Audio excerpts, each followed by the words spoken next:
नमस्कार दोस्तों, मैं विनय दुबे मुंबई से। कैसे हो अंड भक्तों? सूजी है सूजी।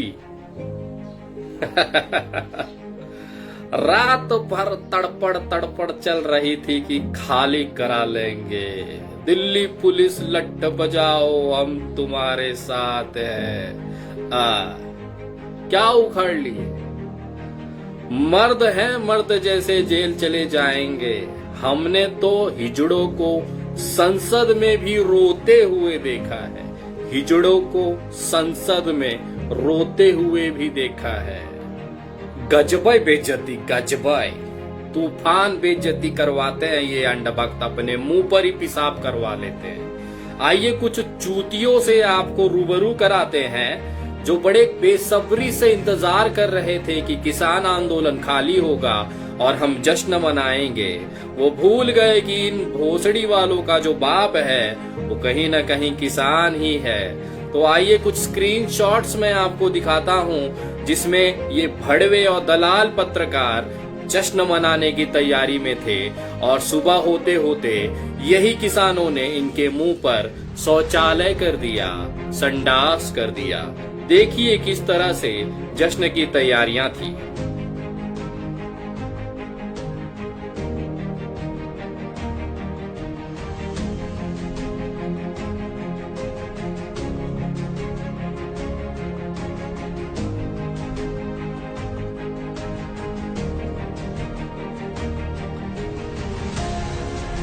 चल बोजड़ी के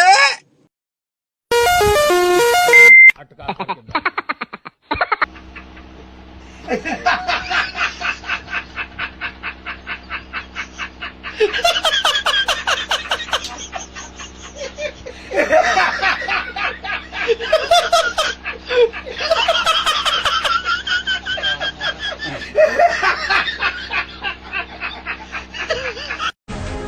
सबसे बुरी हालत तो इस देश में अंधभक्तों की है।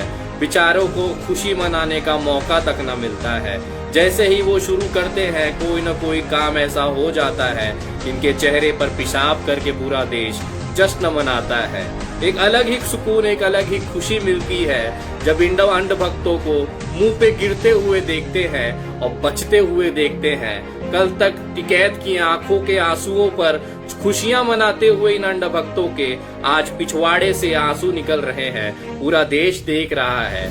मैं कहना चाहता हूं उन तमाम देश के लोगों से, अगर आज भी आपकी आत्मा जाग रही है तो इन किसान भाइयों की मदद करें। मेरे पास बहुत से फेसबुक पर कमेंट आते हैं कि विनय जी आप आखिर घर में क्यों बैठे हैं, दिल्ली क्यों नहीं पहुंच रहे हैं। तो शायद उन लोगों को ना पता होगा कि मुझे कोरोना पॉजिटिव पिछले 20 जनवरी को निकला है और उस तारीख से लेके अगले कुछ दिनों तक मुझे इस संक्रमण में रहना है और घर पर रहकर अपने परिवार को, और भी जो सदस्य हैं, करीबन 3 सदस्य और हैं जिनको संक्रमण निकला है, पॉजिटिव हैं, उनको भी संभालना है। इस संक्रमण की स्थिति में बाहर निकलकर किसी और को कोरोना फैलाने से अच्छा है कि घर में रह के उसका इलाज करूं। और जिन्होंने देखा है, अभी भी लोगों को यकीन नहीं होता, तो मैं उनके लिए अपनी जो मेडिकल रिपोर्ट है वो दिखाना चाहता हूँ कि लोगों को लगता है, इन बड़वों अंधभक्तों को लगता है, इन भोसड़ी वालों को लगता है कि विनय दुबे डरता है। मैं डरा तो तुम्हारे बाप से भी नहीं था, उस तड़ी पार से भी नहीं था जब मैं अकेला लड़ता था लॉकडाउन जैसी स्थिति में। लगता है आप लोग बांद्रा का कांड भूल चुके हैं कि अकेले विनय दुबे ने तुम्हारे बाप और उस तड़ी पार को घुटने पे ला दिया था केवल 3 दिन के अंदर। जब बांद्रा में मजदूरों का आंदोलन करा के केवल 3 दिन के अंदर श्रमिक ट्रेनें चालू करवा लिया था। तो डरता तो मैं तुम्हारे बाप से और उस तड़ी पार से भी नहीं हूँ। तो तुम्हारे अंधभक्तों की तो औकात मेरे खाट के बाल के बराबर है। तो मैं दिखाना चाहता हूँ वो मेडिकल रिपोर्ट जिसने मेरे हाथ और पैर बांधे हुए हैं। और शुक्र मनाइए कि मैं किसान आंदोलन में नहीं हूँ, वरना तुम मुझे झेल ना पाते। वहां इतना तांडव मचाता, संवैधानिक तरीके से कानूनी दायरे में रहकर बिना कानून तोड़े, कि तुम झेल ना पाते। ये मेरी मेडिकल रिपोर्ट है जो आपको उन लोगों के लिए है जिनको जानकारी नहीं है कि विनय दुबे आखिर घर में क्यों बैठा है।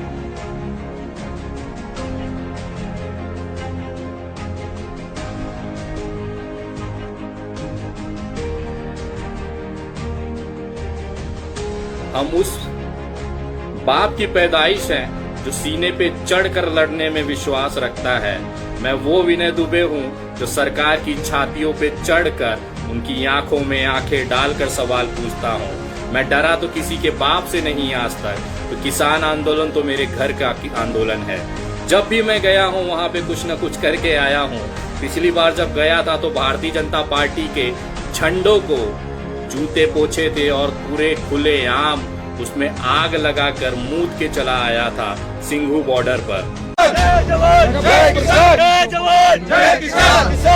जल गया भाजपा का झंडा। नहीं हुआ तो आज सरकार को भी इसी तरह से उखाड़ के फेंका जाएगा। तुम्हारे बाप में दम है भारतीय जनता पार्टी की सरकार को। अगर तुम एक बाप की औलाद हो, भोसड़ी वालों बिल वापस मत लेना, तुम्हारी कुर्सी तोड़ के तुमको नीचे गिराएंगे। ये बीजेपी का झंडा है और इसे हम किसानों के जूते साफ करेंगे और थोड़ी देर में इसका जलाकर अपना बहिष्कार करेंगे।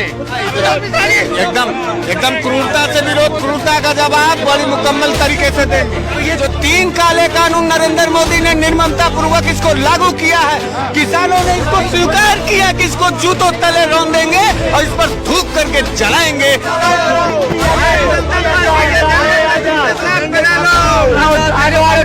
जुतियाँ साफ करेंगे,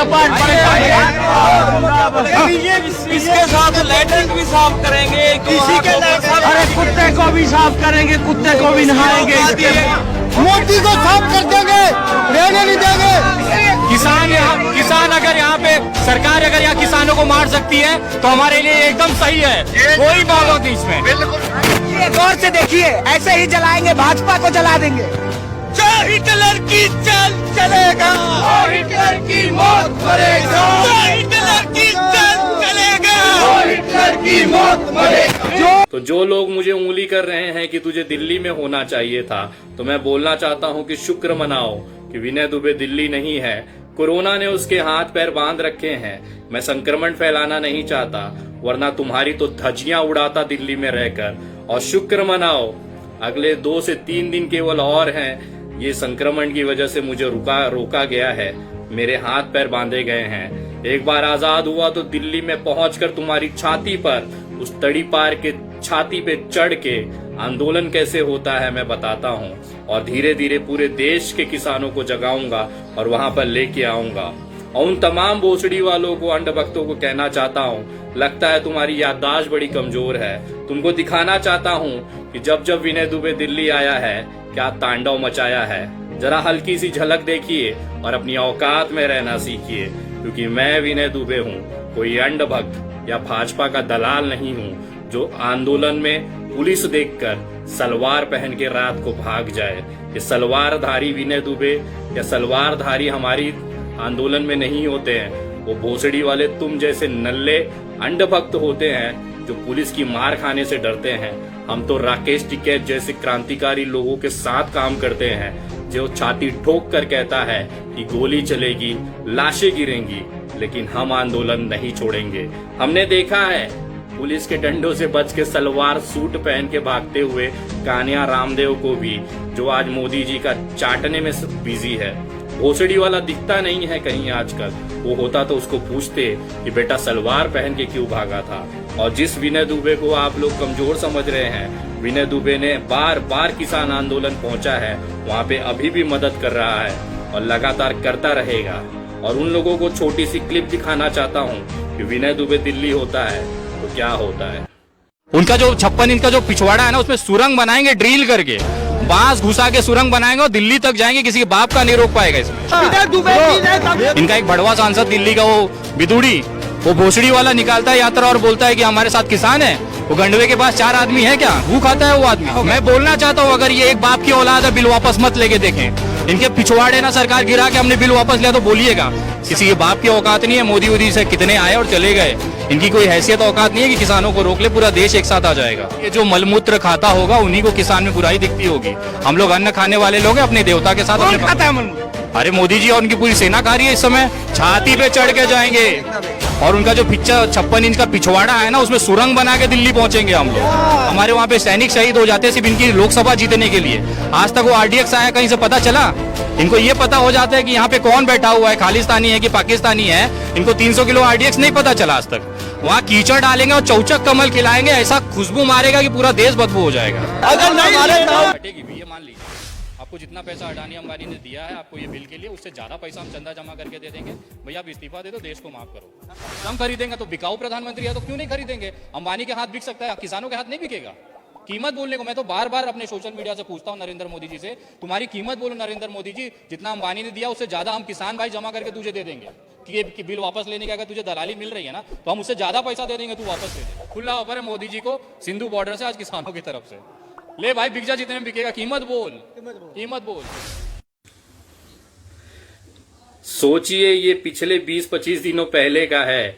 अगर 26 जनवरी की परेड में मैं होता और आज और कल मैं वहां होता तो शायद इस तरह के माहौल वहां पे तैयार होते कि एक अलग ही जज्बा, एक अलग ही ऊर्जा किसान आंदोलन को मिलती। मैं केवल एक जगाने का काम करता हूं, लोगों के अंदर वो सवाल पैदा करने का काम करता हूं कि उठो और सरकार से पूछो कि भोसड़ी के तू हमारी बात सुनेगा कि अपने मन की करेगा। हम सिर्फ इतना पूछते हैं, वो सवाल जगाते हैं और लोगों के अंदर हकीकत को रूबरू कराते हैं। विनय दुबे हमेशा से आवाज उठाता रहेगा और जैसे ही ये कोरोना संक्रमण मुझ में से हटा, मेरी रिपोर्ट नेगेटिव आई, दिल्ली में छाती पे चढ़कर भारतीय जनता पार्टी और अंधभक्तों की शहनाई न बजाया तो मेरा नाम विनय दुबे नहीं। जय हिंद, जय महाराष्ट्र।